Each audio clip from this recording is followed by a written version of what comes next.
Konnichiwa guys, my name is Rohit Shiv Prasad and I'm the founder of RSPinJAPAN. Recently, I have been caught up in a few things and I realized that I have not been making informative videos for you guys. So, in today's video, I am going to give out the information you require. Well, you need it so that तुम्हारा कटने से बच जाए. This information is going to help you for admission procedures or anything if you want to come to Japan, maybe pursue your career in any way. So I'm going to begin with the video. Please watch the video till the end so that you can understand the processes and things like that. Also, this should answer all your questions regarding the admission procedures or COE and everything like that. Maybe visa too. So let's begin.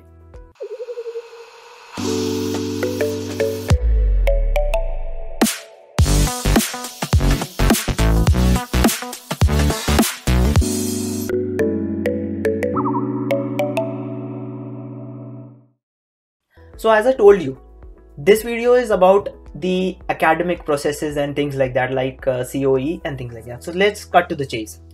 The first thing that you need to keep in mind, the most important thing, you do not need to go to an agency or consult someone to go to Japan for your education and maybe job too. Job ke liye agencies lagti hai, but okay. If you're planning to come to Japan to study, to do masters, to learn the language or anything like that, you do not need an agency or a consultancy. Simply apply to the schools. You remember, I will repeat myself, you do not need an agency. You see, what happens here is in Japan, the process is quite simple and very straightforward. Even though you go to the agency or the consultancy, they will just do the things that you are not doing for yourself. They won't be able to recommend you to anything, or maybe they cannot guarantee you admissions also. There is a lot of misleading information on the internet and sometimes there is no information. That's why these agencies and consultancies are making so much money. So I understand तुम्हारे दिल में या फिर you might be feeling scared कि यार what is the process, I won't understand and things like that. Let's go to a consultancy, pay them some money and then done. Nothing to worry about. You're wrong. You're very wrong. You'll end up paying a lot of money. Yes, if you have money, go for it. But I wouldn't suggest it. Come on, it's a lot of money. So the next one is going to be the COE. COE is basically an invitation to Japan. You still have to apply for the visa after getting the COE. COE is just a certificate that states that you are eligible to apply for a visa. Now for educational purposes, if you go to the website of Japanese embassy, you will notice that the certificate of eligibility can be applied free of cost. Yes, I repeat myself, it is free of cost. If your Japanese language school in India or your consultancy is charging you 25,000, 50,000, 1 lakh, 4 lakh, 3 lakh, anything like that, don't fall for it because it is free of charge. It is there on the internet. This happened with me. My consultancy came to my face, told me on my face that we are paying 90,000 yen for the COE and we are taking this loss. I believed that at that time because I didn't know anything. But now I don't want you guys to fall for it. So COE is applied free of cost. Now the question is, who can apply for a COE? The school in India cannot apply for a COE. Okay, just very clearly remember that. Your consultancy cannot apply for a COE. They are not a legal entity to apply for a COE. It is given in the website of the Japanese embassy. The immigration law and everything states that very clearly. Who can apply is number one, you yourself. The applicant can apply for a COE. Now to apply for a COE, you need to be in Japan. So in case you're considering कि I should apply the COE on my own, you have to go to Japan, take a tourist visa, go to Japan, get the admission letter, then you can apply for the COE. Make sure that you take all the documents with you. Wait for the visa to convert.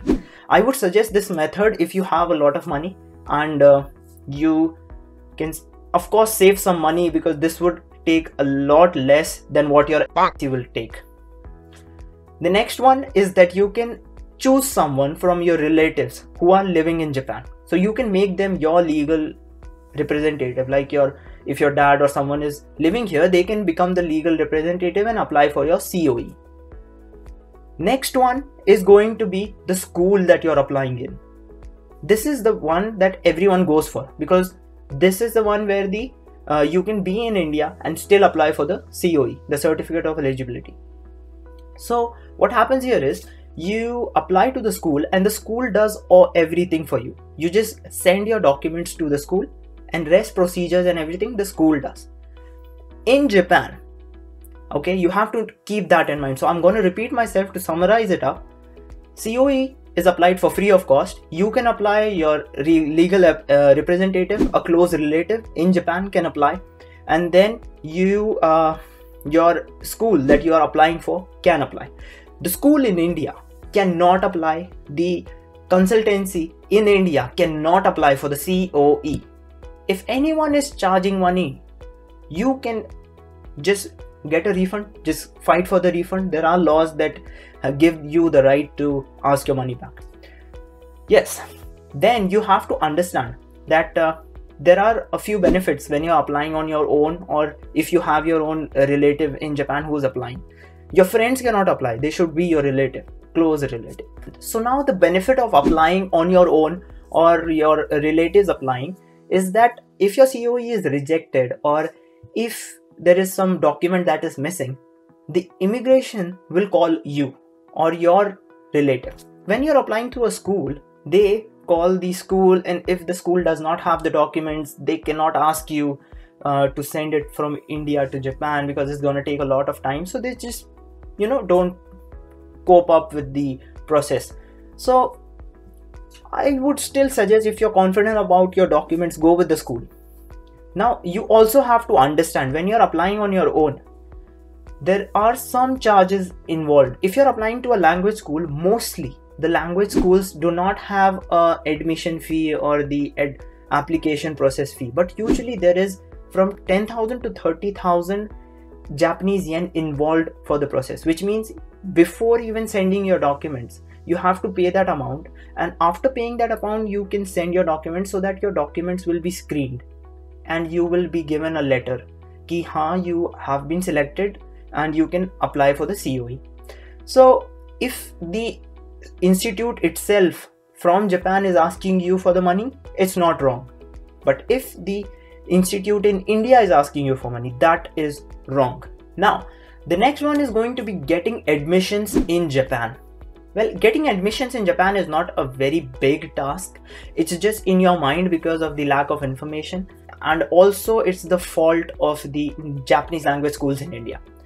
If you are planning to come to Japan and pursue your education, you simply have to contact the institute that you want to apply for. Do not sit in India and simply wait for someone to magically come to you and be like, Japan chaloge kya? If you want to go to Japan, just apply or contact your institute directly, not Japanese language school. You can apply for anything. You want to go for a university, apply, email them. They will revert back to you. Ask them whatever you want to ask them. They will reply to you within 2 to 3 working days. Japan is not the one type of country where they ignore your emails. Yeah, for masters, if you're applying to a professor or something like that, if you send them emails, they are very busy, so they do not sometimes reply. Mostly they do not reply. So you can definitely email the admission office or anything like that. So you need to keep in mind that if you're applying or thinking about applying to Japan for admissions in any university, language school or anything like that, apply directly and aim big. Okay, aim big and apply for many universities at a time, so that you can get the admission letters, and then you can choose out of what to apply and what not to. Okay, make sure that your Japanese language school does not cheat you. If they are saying that apply to this school, they are getting a commission out of it. If they are taking a commission from the institute and also from your side, that is fraud on another level. Well, I am here explaining everything on YouTube for you guys to save yourself from these kind of situations. Alright, so the next point is, what is the level of Japanese language that you require? Let me break it down for you very easily. If you want to apply for a university, very good university, N2 or N1. Tokyo University, Kyushu University, Osaka University, Tohoku University, Waseda University, things like that. If you're applying for a Japanese course, N2 or N1. Mostly N1 for very good university. If you're applying for normal universities, like private universities, you can definitely go with N3 or again N2 if you're going for a Japanese language course. Not Japanese language course, a course that is taught in Japanese. Now, when you're applying for universities, there are English courses. Remember that, listen to me very carefully. There are English courses.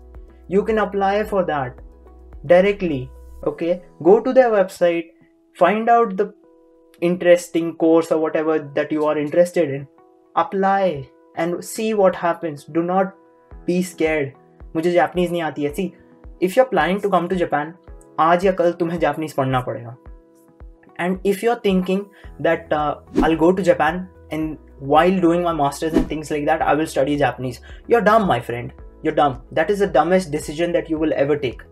I know people think that we can do this, we can do that, we can do this, we can do that, but I am here and I'm telling you, learn Japanese first. Or if you have time right now of thinking that you can come to Japan later on and study language while you're doing your masters and things like that, well, don't waste your time thinking or making up this, whatever this is, khayali pulao.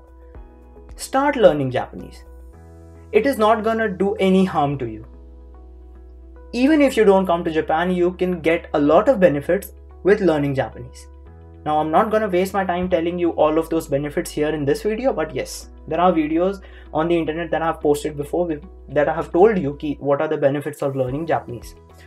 Then, if you're applying for normal universities or Senmon-gakkos, you can aim for N3. Should have N3, you should have N3, you can apply for any Senmon-gakko. Senmon-gakkos for maybe hairstyling, maybe teaching. There are many Senmon-gakkos here. You can learn absolutely anything here in Japan. Then, if you're applying for a Japanese language school, you need N5. At least N5. Now, you have to keep a few things in mind. When you're applying for a good university, let's say you are applying for Kurume University, for example, if you're applying for that university and you want to go for Japanese course and your Japanese is not up to the mark, you can learn Japanese for 1 year in that university and then apply. So there are various ways, and these various ways will be told to you if you ask the institute directly. Do not ask your school. Your school, Japanese language school, does not know anything. I know. So in this video, I have told you all about the procedures and things like that. I hope it answered a lot of your questions. If you have any more questions, just post it down in the comments below. I'll make sure that I find everything out, rectify all the information, and then I make another video for you guys. Thank you for watching the video, and please subscribe and support my channel. Thank you.